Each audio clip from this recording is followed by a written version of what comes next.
అందరికీ నమస్కారం. మన కాలచక్ర మిత్రులు చెప్పిన కథలు ఛానల్లోకి స్వాగతం. మన చరిత్రలో దాగి ఉన్న ఎన్నో రహస్యాలు, అవి కేవలం కథలు కాదు, మన జీవన విధానాన్ని మార్చే నిజాలు. ఈరోజు మనం అలాంటి కొన్ని ఆశ్చర్యకరమైన విషయాలను మీ ముందుకు తీసుకువస్తున్నాం. పిల్లల్లో చాలా మందికి ఒక అలవాటు ఉంటుంది, నిద్రపోయేటప్పుడు దుప్పటిని పూర్తిగా ముఖం మీద కప్పుకోవటం. కానీ మనం బ్రతకటానికి ప్రాణవాయువు అంటే ఆక్సిజన్ చాలా అవసరం కదా. దుప్పటిని పూర్తిగా కప్పుకుంటే తాజా గాలి సరిగ్గా అందదు. దీంతో శ్వాస తీసుకోవడం కష్టమవుతుంది. కొన్నిసార్లు ఇది ప్రమాదానికి దారితీస్తుంది. ఈ అలవాటు ఎక్కువగా చిన్నపిల్లల్లో కనిపిస్తూ ఉంటుంది. అందుకే పిల్లలు ఇలా పడుకుంటే వెంటనే దుప్పటిని ముఖం మీద నుంచి సరిచేయాలి. కోపంగా కాదు, ప్రేమగా వారికి అర్థమయ్యేలా చెప్పాలి. సురక్షితమైన నిద్ర ఆరోగ్యమైన జీవితానికి మొట్టమొదటి అడుగు కదా.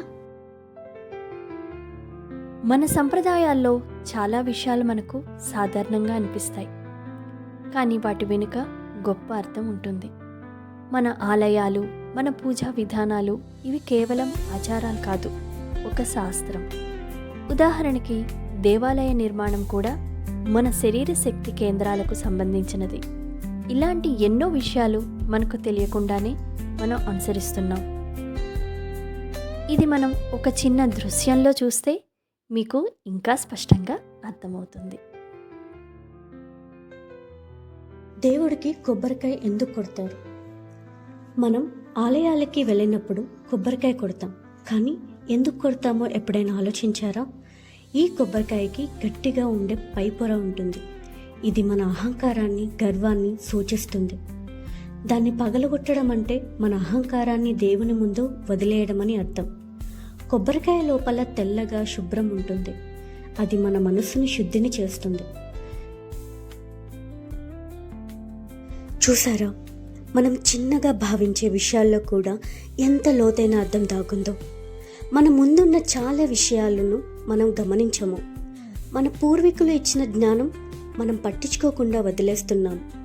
పుస్తకాల్లో లేని ఎన్నో విషయాలు మన చుట్టూ ఉన్నాయి. మనమే చూసి మనమే అర్థం చేసుకోవాలి. మన భారతదేశం, మన మాతృభూమి ఎంత గొప్పదో తెలుసుకోవడానికి మనం ప్రయత్నించాలి. ఇలాంటి ఎన్నో రహస్యాలు కాలచక్ర మిత్రులు చెప్పిన కథల్లో మీకోసం ఉన్నాయి. మన సంస్కృతి గొప్పతనం తెలుసుకోవాలంటే మనమే ముందుకు రావాలి. మరి మాతో పాటు నడుస్తారా? ధన్యవాదాలు.